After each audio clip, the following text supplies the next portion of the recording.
Hey, what's going on, you guys? As you know, not too long ago, I got a couple of tools in the mail from DavidUnion. DavidUnion is a tool company, obviously, and they sent me a couple things. This one is the David 360 Elite. So this is just a kind of routing tool. We have a bunch of different tools here. And so I want to show you some of these tools in use. And then we'll just kind of check them out. So I'm going to break this into a few parts. So in this part, I think we're just going to be focusing on maybe the drill and the saw. And then we'll take a look at some of the parts in maybe a later video. So try to keep these videos a little bit short just to kind of give you guys an idea of the quality of these and my initial thoughts.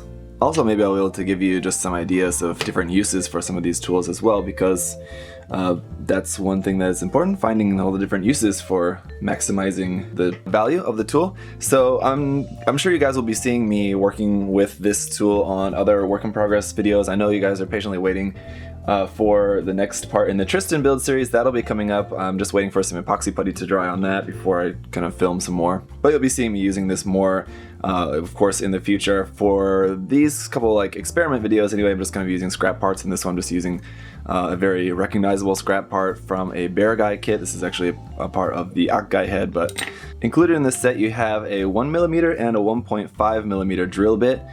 Also this handy stand as well, if you guys didn't see the unboxing video. So you just need to put this in here. After testing this drill bit that's included with this set, I want to try it with just some other drill bits that I already have. So like, you know, won't be completely restricted to that. Here's one thing that's a little bit off-putting, is the fact that there's nothing to stop that. I feel like I'm just gonna like lose that inside the tool there. So anyway, you just want to be careful not to just throw that in there. And then back here is the setting for kind of slower and then increasingly faster.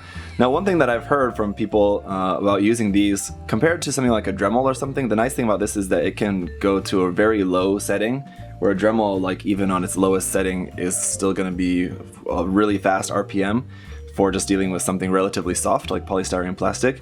So we'll just try it on the lowest setting first, but before I do that, I need to mark where I'm going to drill on the part. So this is a very light color, so it's going to make it a little bit harder to see, but hopefully you guys will be able to go. So say, for example, you got these two holes already here, and you wanted to continue with a couple of more holes. I didn't mean to do that quite yet, but a couple of more holes here, just like along the head. So let's say you want them to be kind of relatively evenly spaced. We'll put another one there, and there, and there, something like that. Of course, if we were working on this as a kind of more serious build, I'd maybe measure those out. And then I'm just going to mark this with my knife here. You can use whatever tool you want, but as I've talked about in other videos, I just like to use just the tip of my knife. Just drop that in there once you've marked your point, and just give it a couple spins. Just so that way, once you put the drill bit in there and then start it up, it won't like slide off, or it'll go exactly where you want it to go. So now that it's marked, let's switch it on to the lowest setting first.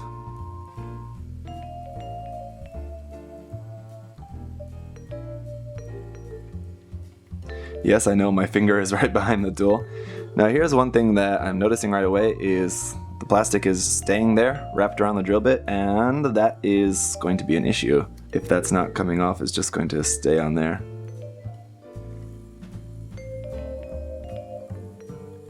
If I try to push it, it's too slow, it'll stop. So because I have it on the lowest setting, I'm just kind of letting the tool do its thing. But yeah, see here, as you can see, because it's getting stopped up with the plastic there. So that means I've got to turn it off and just kind of take that off there. Turn it back on again, and then we've got to make sure we line up our hole straight.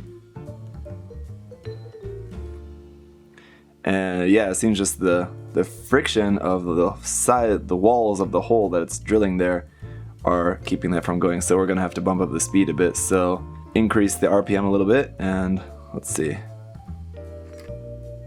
That's still catching in there, so increase that even more. There you go. Now it's having no problem. So there we go, there's our hole. Now with this, there's no way to tell exactly what the level is that this is set at, but it's maybe it's turned up about a third of the way, I guess. so it's definitely not on the maximum already. The thing about drilling holes though is, as you can see from these ones that were already there, around the edge of the hole there's like, it's not just perfectly straight through, there's a little bit of, I forget the exact word for that, but it's a bit of like a beveled edge around there. So my holes there, if I want them to match, I need to make that. So we have a heart burr included here, which you can use, which when you drill that, if you just put it in just a little bit, you're obviously not going to want to put it through all the way, but just a little bit, that will make that kind of 45-degree angle around the edge of the hole. Now for this I'm going back to the lowest setting because you really need to go slow and steady when you're doing this, because you can very easily and quickly overdo it. So you just want to do it just enough to make a little bit of an edge around the inside of that. Now another way that I've done this before is basically just drilling like with a 1mm or like a 1.5mm drill bit first, like this, and then just use a 3mm drill bit, so just a much larger one, and then just kind of just drill it just ever so slightly with a larger drill bit without going too deep, and that's a very easy way to essentially do the same thing. But again, with that, it's very easy to overdo it really quickly because the drill works very well, just a regular drill bit. This is a tool that's more specifically designed exactly to do this, so it should work very well, much better than just using a drill bit. Alright, so again, I apologize, it's going to be a little bit difficult to see, but that worked quite well. But now let's say you want to cut out a section. Now this is a tool just from Hasegawa, and it's just like made of the same material as like photo etch. It's just a very thin metal, and it's just used for tracing outlines on parts. Personally, I actually, I have trouble using this just because maybe just because I have big hands, or I don't know why, but for some reason I have a hard time like holding it onto the part. You are supposed to actually like tape it onto the part as well, but again, because this is just kind of a experiment piece, we're just going to hold this on the part. So let's say we wanted to cut out a square panel here in the back, so we can use this to lay this on here and then just draw out the panel, and then we're going to try using the tool to drill that out. So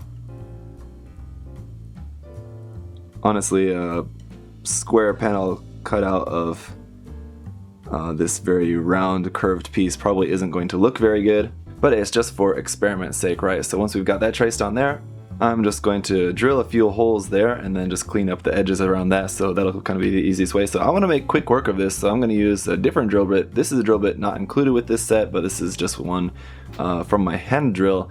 This is a 3mm, so a much larger size, but it should still fit in here. Now some drill bits for other like from other brands are made a little bit more specific, so they fit like really specifically, but these are just really simple. They just come in a little set like this with 3 sizes of them, and they have no trouble fitting into this particular tool.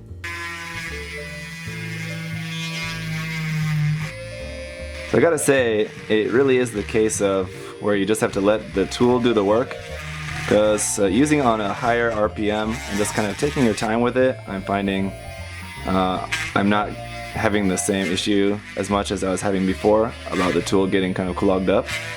So you just have to be a little bit more patient than I am, rather than expecting it to take 5 seconds, just let it do its thing and take 10 seconds instead.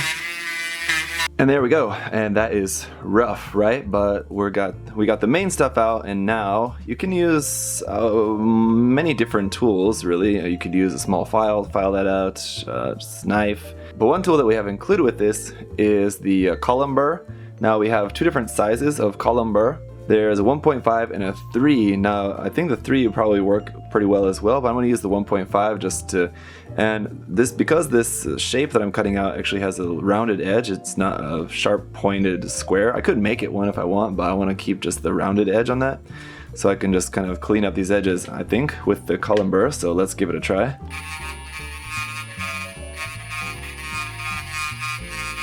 Alright, then we'll just give this a quick sand to kind of check our work and see how this is looking. And I gotta say, it's looking alright. It'll probably still need to be cleaned up for it to be looking like really perfect, but I think it works pretty well. Probably, to be honest though, the column burr, probably not the right tool for these flat edges. Where it's just flat, you're probably better off using a file or a knife or something. Obviously a rounded tool on a flat edge, not really the best idea.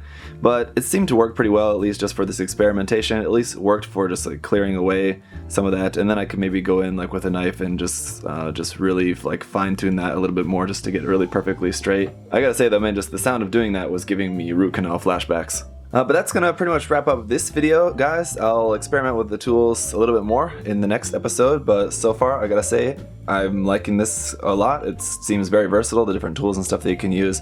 I think will definitely come in handy. If you guys are interested in checking this out, or at least just seeing what else DavidUnion has to offer, please do check out their Facebook page and give their Facebook page a like. The link to their Facebook page will be in the description down below. Check that out, like the page, that would be very appreciated. And yeah, if you guys have any other questions or comments, let me know down below. Like I said, I will be doing a couple more videos using these tools, so if there's something specific you'd like to see me like try out with them, or if you have a specific idea, something in mind that you think I could try out just as a way to kind of experiment and show you guys the different uses of the tools, by all means, let me know. And as always, guys, hopefully that was helpful for you, and thank you so much for watching. I'll see you next time. Bye-bye. Thanks for watching.